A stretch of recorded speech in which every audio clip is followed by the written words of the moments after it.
तो board exam 2027 को लेकर के रोड मैप है। क्या बोर्ड एग्जाम 2027 को लेकर के रोड मैप है। आइए बात कर लेते हैं बोर्ड की सच्चाई क्या है। बोर्ड की सच्चाई सबसे पहले बहुत हम बात कर लेते हैं दोस्तों। बहुत लोग ये कहते हैं कि हमें बोर्ड एग्जाम में अगर पास करना, टॉपर बनना तो 8-8 घंटे 10-10 घंटे 12-12, यार उसे बकवास है मेरे भाई। वही तो यहाँ पे लिख के लाए हैं सभी के लिए। बोर्ड में अगर टॉप करना है तो 10 से 12 घंटे की पढ़ाई जरूरी नहीं है, सही तरीका जरूरी है। ठीक है, 10 से 12 घंटे की पढ़ाई नहीं जरूरी मेरे भाई, सही तरीका जरूरी होता है। आइए वही तरीका आपको बताता हूं। अगर कक्षा 10 या 12वीं का अगर बोर्ड पेपर आप देने जा रहे हो 2027 में, तो यहाँ पर रोड मैप क्या है। पहला स्टेप दोस्तों, स्टेप नंबर 1, बेसिक स्ट्रॉन्ग करें। अगर जब तक दोस्तों आपका बेसिक स्ट्रांग नहीं होगा तब तक आप कुछ भी ऐसे करते चले जाएंगे, कोई मतलब नहीं होगा। ठीक है, तो पहले बेसिक स्ट्रांग जरूर करें। दूसरा, सबसे पहले एनसीईआरटी बुक पर पूरा ध्यान दें। जितना एनसीईआरटी बुक आप पढ़ोगे उतना आपके लिए बहुत फायदा रहेगा। ठीक है, फिजिक्स, केमिस्ट्री, बायोलॉजी, इसी 3 विषयों को लेकर आया हूं और विज्ञान की बात कर लेते हैं। चाहे जो विषय दोस्तों सभी के लिए रोड मैप पे जरूरी है। फिजिक्स, केमिस्ट्री, बायोलॉजी में हर चैप्टर को ध्यान से पढ़ें। ठीक है, हर चैप्टर को ध्यान से पढ़ना पड़ेगा, चाहे वो किसी भी सब्जेक्ट का विषय हो। यहां पे दोस्तों पहला पॉइंट, इंपॉर्टेंट पॉइंट नोट करें। दूसरा, डिफिनेशन और डायग्राम याद करें। स्टेप नंबर 2, कंसेप्ट समझे, रटने की बजाय कंसेप्ट समझे।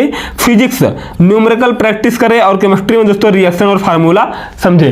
क्योंकि आप सभी को पता है दोस्तों, अगर फिजिक्स या केमिस्ट्री में अगर टॉपर बनना है आपको, तो ज्यादा से ज्यादा आपको क्या करना पड़ेगा। फिजिक्स में आपको अगर न्यूमेरिकल नहीं आता तो वहां से आप फेल हो सकते हो, लेकिन आप कोशिश करें कि हमारा जो न्यूमेरिकल है वो सॉल्व हो जाए। और फिजिक्स की बात कर लेते हैं दोस्तों, सॉरी केमिस्ट्री की बात कर लेते हैं, तो वहां पे आपको क्या बोलते हैं, रिएक्शन आता है। तो रिएक्शन सबसे ज्यादा जरूरी होता है। अगर रिएक्शन में नहीं समझ पाए तो वहां पे अभी आप फेल हो सकते हैं। अब यहां पे बात करें दोस्तों बायोलॉजी।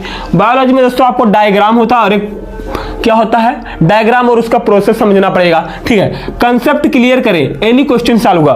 किसी भी सिलेबस का, किसी भी चैप्टर का, किसी भी दोस्तों सब्जेक्ट का जब तक आपका कंसेप्ट नहीं क्लियर होगा तब तक आप उस चैप्टर को पूरा नहीं कर पाओगे, सॉल्व नहीं कर पाओगे। ठीक है, स्टेप नंबर 4, नोट्स बनाए। जब भी आप पढ़ाई करो तो उसका शॉर्ट्स नोट जरूर बनाओ। चाहे आप बायोलॉजी पढ़ो या केमिस्ट्री पढ़ो या कुछ भी, आप कोई भी विषय पढ़ो, उसका शॉर्ट नोट जरूर बनाते चले साथ में। ठीक है, शॉर्ट नोट का अच्छा फायदा क्या है दोस्तों, आपको फायदा, एग्जाम के समय पूरी किताब पढ़ना नहीं पड़ेगा। एग्जाम के समय आपको पूरा किताब से पढ़ना नहीं पड़ेगा, आपके शॉर्ट नोट से ही आप वहां से रीड कर सकते हो, पढ़ सकते हो, तो आपका वहां से पूरा साल क्वेश्चन सॉल्व हो जाएगा। अगला स्टेप नंबर 4, पीओआईक्यू सॉल्व करें। पीओआईक्यू प्रीवियस ईयर क्वेश्चन लगाया, कितने साल का, मोस्ट इंपॉर्टेंट। हर साल बोर्ड एग्जाम से में पीओआईक्यू से क्वेश्चन मिलते जुलते हैं। बिल्कुल सही बात है दोस्तों, जो पहले साल का पेपर होता था और जो 2027 में होने वाला है, इसमें से ऐसा कुछ भी क्वेश्चन आते हैं दोस्तों, 4 से या 5 क्वेश्चन आते जाते हैं जो मिल जाते हैं या मिलते जुलते हैं। ठीक है, अब यहाँ पे बात करें, सो इसलिए आप दोस्तों